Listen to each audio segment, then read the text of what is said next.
эфире «Итоги дня», в студии Юрий Осипов. Здравствуйте, вот основные темы выпуска. Теплоэлектростанция «Якутскэнерго», объединенные магистральными сетями в единый контур, обеспечивает теплоснабжение порядка 70% потребителей самого крупного города на вечной мерзлоте.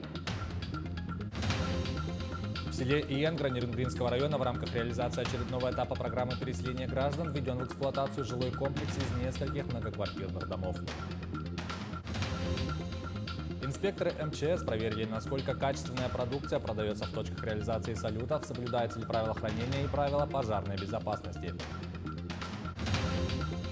Государственный цирк Якутии готовится завершить год премьерной постановкой «Солнце тундры», которую артисты будут показывать на протяжении новогодних выходных. Правительство дополнительно выделило 1,6 миллиарда рублей на обеспечение инвалидов техническими средствами реабилитации. Распоряжение о выделении этих средств подписал председатель правительства Михаил Мишустин. Так, речь идет о слуховых аппаратах, креслах-колясках, синтезаторах речи, протезах, ортезах и других изделиях, которыми инвалидов обеспечивает государство. Отмечается, что в этом году на эти цели в федеральном бюджете предусмотрено более 57 миллиардов рублей. В Донецке наградили Марфу Никитину, врача из Якутии. Офтальмолог впервые отправилась в командировку для гуманитарной миссии. Министр здравоохранения ДНР Дмитрий Гарцев вручил почетную грамоту Минздрава Донецкой Народной Республики врачу-офтальмологу Якутской республиканской офтальмологической больницы Марфе Никитиной. Напомним, врачи-офтальмологи в эти дни снова работали в ДНР. Всего за год якутские медики провели более 2000 операций, вернув людям зрение. В Якутии продолжается сбор подписей в поддержку кандидата в президенты России Владимира Путина. В столице республики передвижные пункты сбора расположены в торговых центрах Саха-Экспо, Туймада и Ураса-Молл. Кроме этого, ежедневно с 10 до 20 часов работает пункт сбора подписей в ТЦ «Столица». Стоит отметить, что люди активно поддерживают действующего президента и выражают ему свою поддержку. Напомним, что для поддержки кандидата надо набрать 300 тысяч подписей избирателей. Владимира Путина? Потому что, по рассказам моей мамы, 90-е были не самые лучшие, а сейчас у нас все очень хорошо. И, во-первых, наш лидер, наш президент Владимир Путин поддерживает семьи и традиционные ценности, а президент поддерживает семейные традиционные ценности. Именно поэтому я его поддерживаю. И наше российское общество не деградировало как общество. Подведены итоги федерального проекта содействия занятости, поддерживаемого национальным проектом «Демография». В этом году квалификационный отбор прошли 26 образовательных центров, из которых реализуют обучение 19 образовательных центров. Обучение производилось дистанционно и очно на базе самих образовательных организаций. Длительность курсов от выбранной профессии в среднем составляет от 2 недель до 3 месяцев. Главная задача проекта – обучить из числа местных кадров граждан и трудоустроить их в разные сферы деятельности.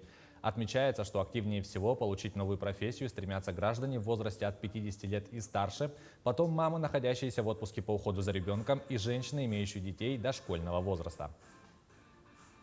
В принципе, любой человек, у которого даже нет среднего высшего образования, может в рамках этого получить заново какую-то новую профессию и полностью поменять свою отрасль, свое направление. И этот проект очень помог нашим гражданам, помогает. Сюда могут подключаться безработные граждане, это еще женщины, которые сидят по уходу за ребенком. Также в этом году добавились категория молодежи до 35 лет. И члены семей СВО также могут получить эту помощь от государства. Теплоэлектростанции «Якутскэнерго», объединенные магистральными сетями в единый контур, обеспечивают теплоснабжение порядка 70% потребителей самого крупного города на вечной мерзлоте. Подача ими тепла в магистральную сеть соответствует заданному температурному графику. О работе ЕТЭЦ в зимнее время узнавала Марферина Алексеева. Каждые 6 часов в цех управления водогрейными котлами от метеорологов поступает информация о температуре наружного воздуха. И уже исходя из этих данных, машинист будет задавать требуемую температуру нагрева. Если у нас, допустим, на улице минус 40, то мы потребителям выдаем 82 градуса. Если у нас минус 30, то всего на 7 градусов ниже температура, это 75 градусов. Температурный график, погрешность, в общем, плюс-минус 3 градуса. Но у нас чуть-чуть строже получается, мы придерживаемся плюс-минус 1 градуса. Всего в ТЭЦ 5 котлов, каждый из них высотой почти в пятиэтажный дом. Несмотря на то, что в Якутской теплоэлектроцентрале все цеха работают как общий механизм, отвечают за обеспеченность, за то, чтобы все работало без сбоя, но это место все равно можно назвать сердцем, потому что здесь находятся водогрейные котлы. 4 котла, каждая из них мощностью 100 гигакалорий в час. Вот на данный момент вот 4 и 5, вот самые большие у нас котлы. Высота примерно 14 метров.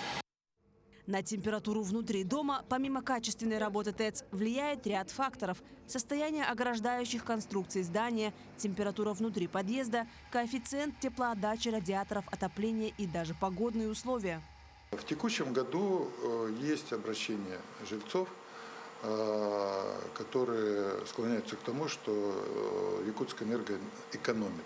На самом деле это неправильно, потому что процесс теплоснабжения включает в себя 3 участника.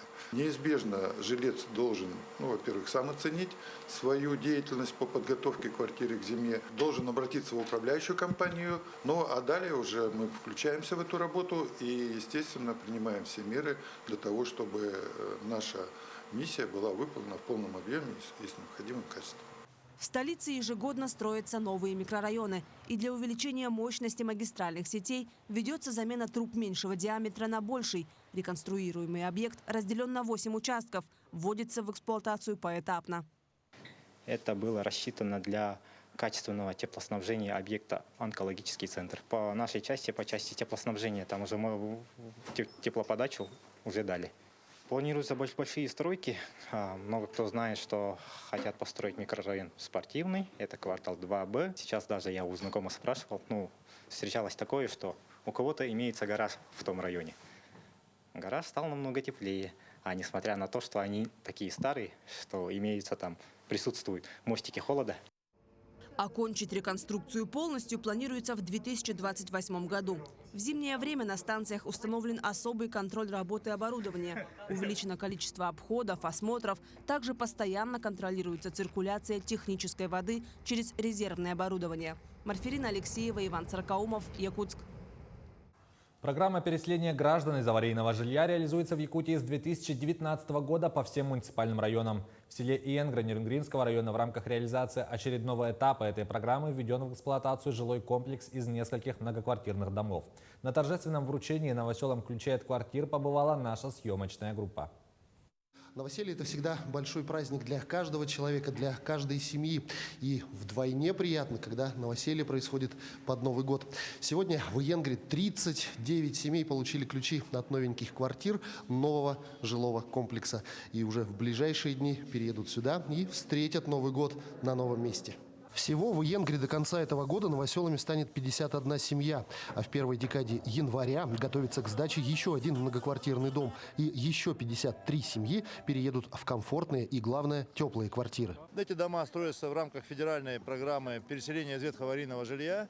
Этими домами, еще 4-й мы дом сдадим в следующем году буквально, в первой декаде следующего года. И этап по реализации этой программы на селе Иенгра будет закончен. Мы будем переходить в следующий этап, потому что еще остаются у нас аварийные дома на селе, с которым с этой проблемой обязательно нужно справиться, потому что, к сожалению, очень прохладно в этих домах, даже несмотря на то, что мы температурный режим на котельных поддерживаем, но все, дома отслужили свой срок, поэтому работа в селе Иенгра еще и предстоит большая. Решение ускорить программу переселения в селе Иенгра было принято в связи с плачевным состоянием старых домов. Старые ветхие жилища не выдерживали низких температур, создавая множество проблем их владельцам. Дано 3 дома, общее количество квартир 51. То есть это и трешки, и двушки, и однешки, и студии. То есть мы благодаря правительству Республики Саха мы начинаем переселение из аварийных домов. Нормальное жилье. На торжественное вручение ключей от новых квартир многие пришли целыми семьями и не скрывали своей радости. Ведь некоторые ждали переезда из ветхого жилья в комфортные условия не 1 год. 15-20 лет точно уже стою на очереди. Жили где, в каком Жили в деревянном доме, в холодном, который везде полы треснутые. Дом вообще ходил. И дома было холодно. Но мы по этой улице раньше жили тоже, по Иенгринской, 21. 2 детей и я. студию у нас. Но зато самое главное – тепло. Работа в данном направлении обязательно будет продолжена. В частности, при реализации следующего этапа, с учетом пожеланий граждан в Иенгри, предполагается строительство одноэтажных домов с прилегающей дворовой территорией для хозяйственных нужд. Иван Лазаренко, Захар Головин, Нерюнгри. В преддверии Нового года глава города Якутска встретился с общественными организациями. В торжественной обстановке подвели итоги уходящего года с депутатами городской думы и представителями общественного совета, почетными гражданами города Якутска. Подробно ознакомились об итогах демографической политики и о ходе строительства новых объектов. Также мэр города отметил, что этот год стал историческим, потому что стратегия и мастер-план Якутска до 2032 года утвержден президентом России Владимиром Путиным. Помимо этого, Евгений Григорьев встретился с участниками специальной военной операции. У нас работают тысячи общественных организаций. Из них самое большое количество, конечно же, в городе. И это люди с активной жизненной позицией. У нас очень много ветеранских общественных организаций. То есть нам есть с кого брать пример, на кого равняться. В Якутске проходит жеребьевка земельных участков для многодетных семей. Всего разыграют 106 земельных участков. Жеребьевка проходит 26 и 27 декабря в Якутске. По сообщению окружной администрации города, в первый день жеребьевки приняли участие 20 семей из 50 приглашенных. Фрагменты своих будущих участков представители многодетных семей вытянули в порядке очередности. Теперь землю новые владельцы смогут оформить в общедолевую собственность под индивидуальное жилищное строительство. Площадь участков, согласно закону, составляет от 10 до 15 соток. В Ленском районе с Нового года начнет работу новая секция по мотоспорту. Из бюджета района на эти цели выделено 3 миллиона рублей. Мотоциклы уже приобретены, сегодня идет их сборка. Подробнее в сюжете далее. В небольшом помещении по улице Победы опытный инструктор с помощью еще 2 специалистов занимается сборкой мотоциклов. Сегодня она близится к завершению. Уже собранная мототехника выстроена в длинный ряд, готова к работе. Всего было приобретено 16 мотобайков, из них 14 детских и 2 взрослых. 14 детских получается по 125 кубов и 2 взрослых по 250. Это для тренера. Собрали 14 мотобайков, еще 2 у нас в работе. Но, конечно, это полдела. Собрать, сейчас будет обслуживание, заливка масла, проверка на холостую, потому что мотобайки пришли с завода. Инструктором нового направления станет Алексей Тюменцев. Он много лет состоит в мотоклубе «Живая сталь». Молодой человек, заядлый путешественник, исколесил на своем байке всю Россию. Владеет навыками вождения мотоциклов в совершенстве и знает о железном коне все. Ну, я не то, что прям занимался мотоспортом, я занимался и эндуро-мотоциклами, внедорожными мотоциклами и мототуризмом. С 2011 года прям без мотоцикла не было уже. Иван Сидоров, руководитель спортивного комитета, рассказал, что направление пользуется спросом. Именно поэтому решено было открыть секцию мотоспорта. Заниматься здесь смогут мальчишки с 12 лет, те, кто имеет хорошую успеваемость в школе. Уже поданы заявки директорам учебных заведений. Они помогут отобрать желающих ребят. В каждую школу было направлено письмо. Мы выделили квоты по 4 спортсмена, значит, кто может попасть в данный клуб. Зимой ребята будут заниматься в небольшом боксе, изучать теорию, строение мотоциклов, правила вождения и безопасности, а также проходить физическую подготовку. А уже ближе к лету начнутся практические занятия. Обслуживание мотоцикла, вождение мотоцикла, правила поведения вообще себя на мотоцикле, чтобы, как говорится, тише едешь, дальше будешь. В соревновательном плане также будем проводить соревнования. Сегодня закуплена и уже в пути экипировка: шлема, очки, перчатки, наколенники, бандажи и мотоботы. Торжественное открытие секции мотоспорта состоится 20 января. Светлана Болеева, Виталий Андреев, Ленск. Более 5000 специалистов МЧС Якутии будут обеспечивать безопасность в новогодние праздники. С 29 декабря экстренные службы перейдут на усиленный режим работы. В Республиканском управлении МЧС отмечают, что в период новогодних праздников серьезно возрастет риск возникновения пожаров. В ведомстве напомнили, что в случае появления возгорания или возникновения любой другой экстренной ситуации необходимо незамедлительно позвонить на единый телефон спасения 112. Новогодние и рождественские праздники не обходятся без запуска пиротехнических изделий. Фейерверки нередко становятся причиной несчастных случаев. Инспекторы МЧС проверили, насколько качественная продукция продается в точках реализации салютов, соблюдаются ли правила хранения и правила пожарной безопасности. О проверке мест торговли и о правилах соблюдения при запуске салютов расскажет Даяна Федорова. Под пристальным контролем инспекторов находятся все пункты реализации пиротехники. Во время рейда строго проверяют соблюдение пожарной безопасности. Инспекторы напоминают продавцам и владельцам о том, что в точках продаж пиротехнические изделия должны находиться в закрытых застекленных полках. Однако есть и альтернативный вариант. На открытом стеллаже должны стоять макеты или коробки без содержимого с обязательным указанием цены и первоначальной информации о салюте. Штраф за несанкционированную реализацию фейерверков предусмотрен внушительный. В случае выявления нарушений требований пожарной безопасности должностное лицо либо юридическое лицо может быть привлечено к административной ответственности. На юридических лиц по части 1 статьи 20.4 Кодекса об административных правонарушениях это в виде предупреждения либо штрафа на 300 тысяч рублей. На должностных лиц в виде предупреждения от 20 до 40 тысяч рублей. По традиции Новый год принято встречать шумно и ярко. Любая пиротехника нуждается в правильном обращении и соблюдении правил безопасности. Продажа пиротехнической продукции осуществляется лицам, достигшим 16 лет. Безответственное отношение к огнеопасным изделиям нередко приводит к негативным последствиям. Поэтому необходимо приобретать исключительно сертифицированную пиротехнику. При покупке пиротехнических изделий нужно обращать внимание на целостность коробки. Также на каждом пиротехническом изделии имеются сертификаты. Проверяйте сертификаты. В сертификатах указан срок годности. Проверяйте в самих пиротехнических изделиях инструкции, чтобы они были написаны на русском языке. И уже при реализации в инструкции все написано, там радиус. Запуск салютов в несанкционированных местах категорически запрещен. Нарушитель может получить административную ответственность. На территории городского округа определены места для запуска пиротехники, в том числе Комсомольская площадь, Площадь Победы, озера Талая, Теплая и Щорса, а также Зеленый Луг. С полным списком можно ознакомиться на сайте окружной администрации. Рейды будут проходить ежедневно до конца новогодних праздников. Даяна Федорова, Иван Цыркаумов, Якутск. Новый год уже не за горами. На улицах города с каждым днем становится все больше людей, спешащих закупиться подарками для родных и друзей и украшениями для дома.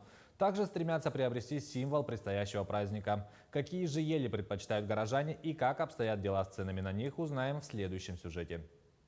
Мы посетили столичный рынок, одно из самых популярных мест приобретения символа предстоящего праздника, чтобы узнать, как изменились цены на них с прошлого года. На улице нас встретил ряд разнообразных елок, начиная от маленьких настольных до высоких свыше 2 метров, а также сосредоточенные горожане, решающие, что им больше всего подойдет. Вы предпочитаете искусственные елки? Да, искусственные. По внешнему виду вас все устраивает? Да, с ягодами, с орешком. Еще вот говорят, вот еще игрушки подарят, бонусов.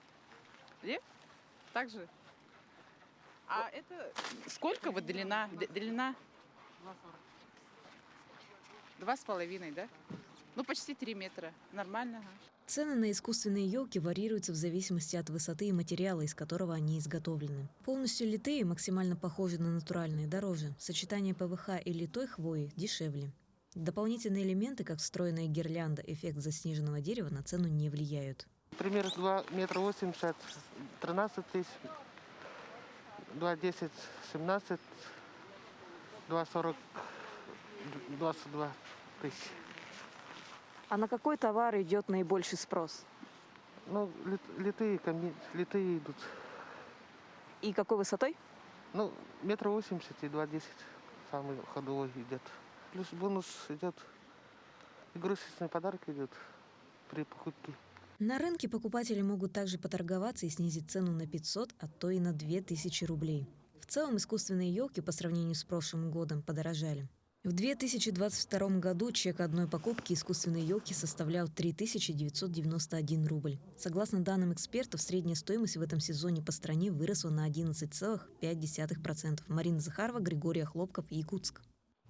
Государственный цирк Якутии готовится завершить год премьерной постановкой «Солнце тундры», которую артисты будут показывать на протяжении новогодних выходных. Новое представление можно будет увидеть, начиная с 29 декабря. Про премьеру расскажет моя коллега Вероника Таюрская.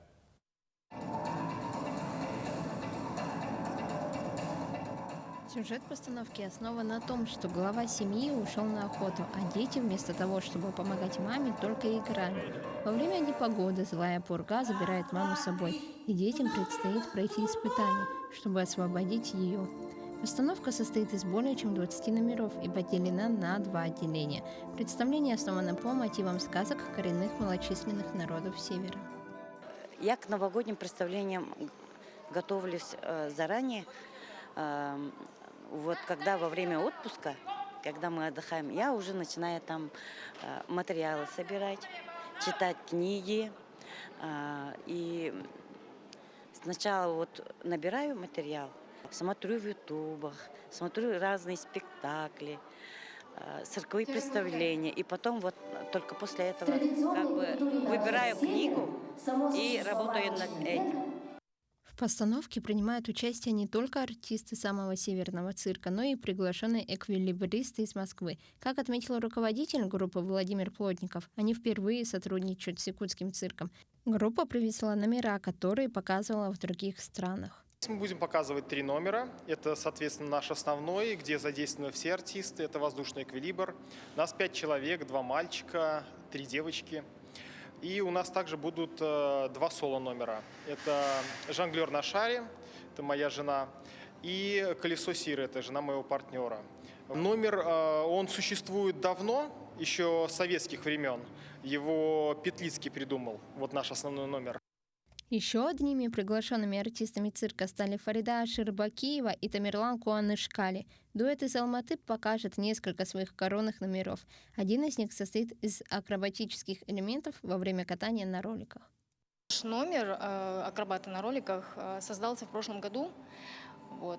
В этом году мы официально выпустились и работаем уже... 1,5 года. Ну да, 1,5 года работаем. В Якутии мы вообще первый раз. Нас пригласили, ну вот ваш цирк пригласил нас, и в принципе мы здесь. Премьера постановки «Солнце тундры» состоится 29 декабря. Вход для детей до 3 лет будет бесплатным. Вероника Таюрская, Григорий Хлопков, Якутск. Таким этот день увидели наши корреспонденты. Ну а я с вами прощаюсь. Всего доброго.